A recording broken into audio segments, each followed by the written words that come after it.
si vous avez même observé ma posture, quand le monsieur du SDF parlait, je m'éloignais de lui.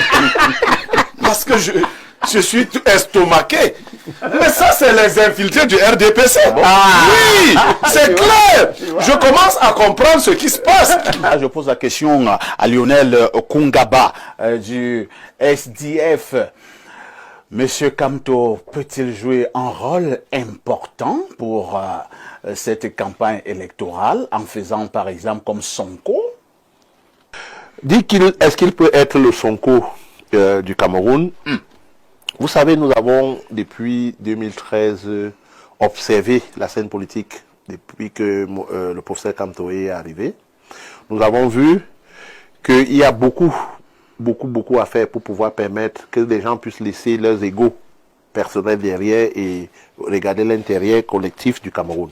Donc ça serait, pour nous observons encore, parce que le temps est en train de passer. Je pense que le professeur Kamto aurait déjà dû organiser quelque chose ou commencer même à discuter, parce qu'aujourd'hui c'est lui qui est candidat recalé. C'est vrai que il a des sympathisants, il a des militants, mais c'est à lui de voir comment se rapprocher de ceux-là qui sont sur les listes pour voir comment est-ce qu'ils vont travailler. Parce que je vais vous dire, c'est lui qui doit se rapprocher. Je vais vous dire, ça doit être l'inverse. Je vais vous dire, il faut dire que tout candidat sérieux est concentré sur ses stratégies, à peaufiner ses stratégies maintenant. Et si quelqu'un avait déjà mis sur pied ses stratégies, pour inclure Kamto aujourd'hui, il faut qu'il y ait vraiment beaucoup de modifications. Et ces modifications-là... Bon, on va l'inclure, il ne sera plus candidat. Mais quand on l'inclut sans être candidat. Justement, quand je dis l'inclure dans votre stratégie, parce qu'on a fait la stratégie... Lorsque je vous entends parler, j'ai peur de dire que le SDF n'est pas prêt à s'associer avec les consignes de vote de M. Kamto. Vous savez, lorsque nous allons à l'élection présidentielle, nous n'avons pas pensé aux consignes de vote du MRC. Ah bon? Vraiment, le MRC, nous pensons aux Camerounais, nous pensons aux citoyens qui veulent le changement. Les gens du MRC veulent également le changement. S'ils veulent le changement, ça veut dire qu'ils vont adhérer à ce que le SDF propose. Ça, c'est clair. Parfait, ici, je comprends pourquoi je ne peux pas entrer dans le monde politicien. C'est-à-dire que vous trouvez dans des contorsions assez difficiles. Vous voyez, le frère et moi, on a marché là jusqu'à présent. Mais là, nos routes se séparent. On a pensé que vous êtes ensemble. Non, nos routes viennent de se séparer. Quel a été le score du SDF à la dernière élection présidentielle? 3%. 3%. Oui. Comment quelqu'un qui a... Quand tu étais là, Joshua était là. Comment quelqu'un qui a eu 3% peut parler à quelqu'un qui a eu 14%. Sur le plan politique, ça peut changer à Blériot. Non, permettez. Je peux avoir 3% en 2018 et en 2025, je peux avoir 24%. 76%. Et même 76%. C'est vrai ou bien c'est faux, Blériot? C'est très vrai. Voilà. Oui, sauf qu'avec les yeux qui sont les miens, puisqu'on s'est entendu ici que chacun voit avec ses yeux sur ce plateau. Donc, quand je vois avec mes yeux, je vois que c'est un orgueil mal placé. Le SDF devrait être au pied de Kamto en ce moment, comme les autres partis politiques. Vous voulez que quelqu'un soit Sonko, et c'est ce que je souhaite. Et vous commencez à... Moi, je crois qu'il y a un autre problème. Il faut peut-être dire aux Camerounais la vérité. Le professeur Kamto se pose des questions. Est-ce qu'il n'y a pas des infiltrés du RDPC à qui il risquerait de donner son électorat? Comme vous. Ce que vous venez de faire, la montre que vous êtes un infiltré du RDPC. Si Kamto vous donne son électorat, vous ramenez ça, on fait comme ça et c'est les mêmes choses. Je crois qu'il va donner des consignes. Mais il sera encore très prudent parce qu'il ne faut pas qu'il les donne très tôt non plus. Vous connaissez ça? Quand il n'a pas donné très tôt le parti qui allait être son Yango, on était perdu. Il a surpris les gens, on a dit... Il allait chercher le parti 3 jours avant... Voilà, on est dans... oui. 3 jours, donc, c'est parce qu'il a été déçu ailleurs qu'il allait chercher ce parti. D'accord. Et les Camerounais voient bien que vous ne voulez pas que Kamto vous donne ses voix. Donc, vous ne voulez même pas gagner l'élection présidentielle. Vous voulez disperser les voix de l'opposition et recommencer comme vous en avez l'habitude. Non. Je pense que le candidat du Manidem a beaucoup de cartes à jouer. Et il faudra qu'il les joue pour le bien de l'opposition. Il faudra qu'il les joue pour la présidentielle et pour la suite. Il faudra tout de même qu'il observe parce que les gens vont s'émousser comme ils font là, ils vont dévoiler leurs véritables intentions. Et à la dernière minute, il aura l'œil sur celui ou ceux qui représentent effectivement l'opposition. Bonjour parfait. En observant le parcours politique de M. Kamto et ses déclarations depuis 2020, on peut déduire que Kamto est le pion du RDPC dans l'opposition. Même si ça énerve Blériot, Kamto est un roublard. Vous confirmez, selon certains, que Kamto peut être le pion du système? Présentement, le SDF a mobilisé près de 75 000 représentants de bureaux de vote qui sont en formation présentement. C'est ce qu'on appelle préparer une élection. Vous comprenez? 75 000 représentants de bureaux de vote. Ça, c'est des choses nous, on n'a pas préparées en 2018. Il veut dire parce qu'ils ne peuvent plus abandonner parce que nous étions concentrés à voir si on peut s'associer avec des gens. On a oublié l'essentiel. Que l'essentiel, c'était de préparer l'élection et sauvegarder les votes. Vous comprenez ce que ça veut dire faire une élection? Ce n'est pas parce que quelqu'un est présent sur les réseaux sociaux, c'est pas parce que quelqu'un est présent dans les médias que vous allez penser que nous qui travaillons sur le terrain, nous allons venir nous aligner. Non. C'est clair. Pierre Blériot Niemek, visiblement sur ce plateau, on refuse d'accepter que Kamto soit le Sonko du Cameroun. Mais vous, si vous avez même observé ma posture, quand le monsieur du SDF parlait, je m'éloignais de lui. Parce que je suis tout estomaqué. Mais ça, c'est les infiltrés du RDPC. Oui, c'est clair. Je commence à comprendre ce qui se passe. Ce qui se passe, c'est qu'on veut donner l'impression qu'il y a une élection parce que les gens vont aller accompagner Biya. Et voilà des gens, ils disent qu'ils se sont préparés. Vous ne pouvez pas dépasser 5%.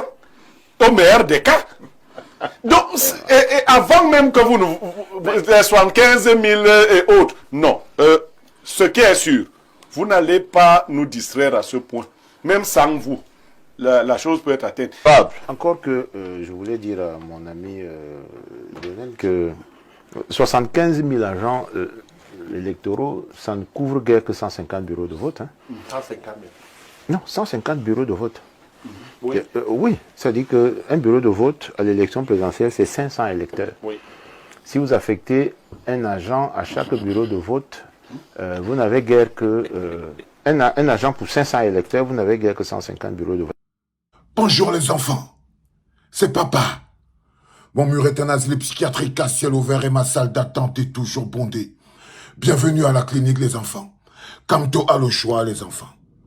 Il y a une élection, le seul choix ce n'est pas de participer à cette élection. Non, ce n'est pas de participer parce que quand il n'y a pas élection, il y a autre chose. Quand vous les voyez parler, voilà le bonhomme du SDF par exemple, on peut dire avec certitude qu'il ne part pas pour gagner cette élection. Que parmi les 12 apôtres que vous voyez là, il n'y a aucun jusqu'à présent qui part pour gagner l'élection. Ils ont reçu une consigne claire de la part du cabinet civil. Ne surtout pas coaliser avec Maurice Kamto, parce qu'ils savent que n'importe qui coalise avec Maurice Kamto, ça bascule. Le plan du système est que Maurice Kamto ne soit pas associé à cette élection. Ils ont choisi les candidats comme ils sont, chacun avec sa faute de fabrication, qui leur permettra d'appuyer dessus si celui-là veut faire une alliance avec Maurice Kamto. Donc c'est à eux de démontrer qu'ils ont des couilles. C'est à ces candidats à l'élection de présidentielle de démontrer en Congo qu'ils ne sont pas de vulgaires pions.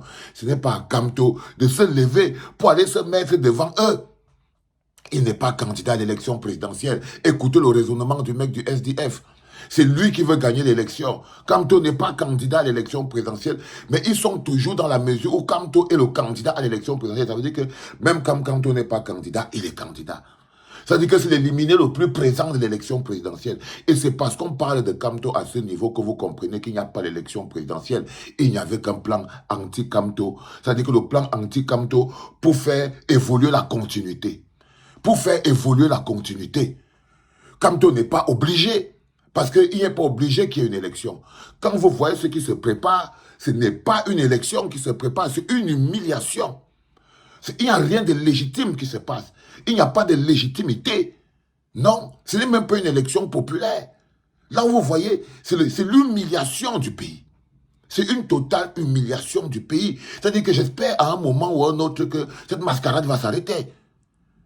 Quand je dors la nuit, Je me réveille en disant que j'espère, Seigneur, que cette mascarade va s'arrêter. Que même un petit sergent va descendre dans la rue et il va stopper ce truc. J'espère qu'aujourd'hui, il m'arrive de me lever et de prier qu'un soldat se lève et stoppe l'effondrement de la nation camerounaise. Totalement. Parce que ce qui se passe aujourd'hui, c'est qu'on a atteint le non-État. On a atteint le non-État. C'est-à-dire que le moment où on n'est plus un État. Les candidats à l'élection présidentielle que vous voyez là, ce n'est pas des candidats. Aucun d'eux n'est libre. Aucun d'eux n'a pas gagné. Toute l'élection du RDP s'est jouée dans l'élimination de la candidature de Maurice Kamto. Ils n'ont pas pu l'éliminer légalement. Ils l'ont éliminé frauduleusement devant les Camerounais et les Camerounais n'ont rien fait.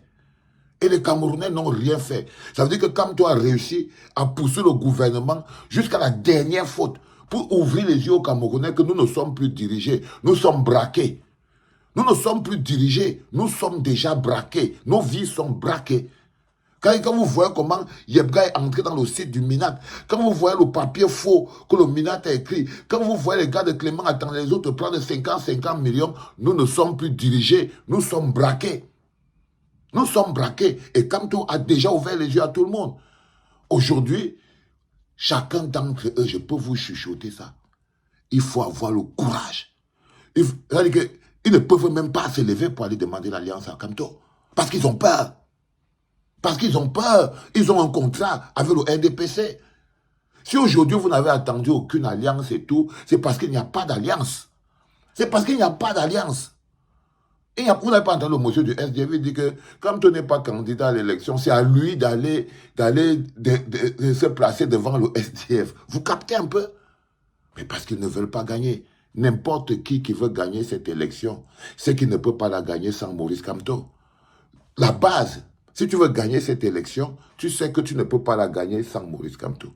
Donc la première chose qu'il faut faire, c'est aller le voir. Donc quand vous voyez tous ces gens qui ne partent pas le voir et qui cherchent des excuses pour vous expliquer et tout, c'est parce qu'en fait, ils ont déjà pris leur paiement. Ils ont déjà pris leur paiement. Vous allez perdre votre temps dans ce 12 octobre. Sauf si vous entendez que Kamto a réussi à mettre le pied dans l'élection en soutenant quelqu'un. Sauf si vous entendez que Kamto a réussi à mettre le pied dans l'équation en soutenant quelqu'un. C'est tout. Mais pour le reste, les enfants, pour le reste, les 12 apôtres sont totalement pas dans l'intention de gagner cette élection. Ils ont été choisis pour ça. Depuis le SDF jusqu'à l'UNDP. Ils ont été choisis pour ça.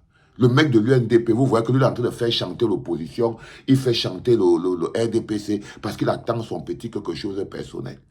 Donc, vous vous rendez bien compte que là, en ce moment, voilà les vraies cartes sur la table. Il ne s'agit pas de Maurice Kamto en train de refuser de faire la coalition, non. non, Kouzo. C'est eux qui savent que dès le moment où tu es entré en contact avec Maurice Kamto, tant le peuple est entré dedans. Et ça, Ngongo ne veut pas. On les a choisis pour ça. On les a choisis pour leur capacité de faire rentrer Maurice Kamto dans le jeu. Parce que l'objectif de RDPC, c'est ça. C'est de garder Maurice Kamto hors du jeu. Regardez les bonhommes. Est-ce qu'ils arrivent à faire la campagne? Ils ne font aucune campagne. Ils ne font aucune campagne. Même sur les réseaux, ils sont toujours en train de combattre Maurice Kamto. Ils ne cherchent pas à gagner. Ils ne cherchent pas à gagner. Même dans les réseaux, tous ces militants-là ne sont que dans une seule perspective, combattre le changement, combattre Maurice Kamto. Ok, les enfants? Donc, le peuple a un match à jouer et qui est un match important. Ce match-là, aucun parti politique ne le jouera à notre place. Ça, je tenais à vous le dire. Premier podcast de la journée, les enfants. C'était papa.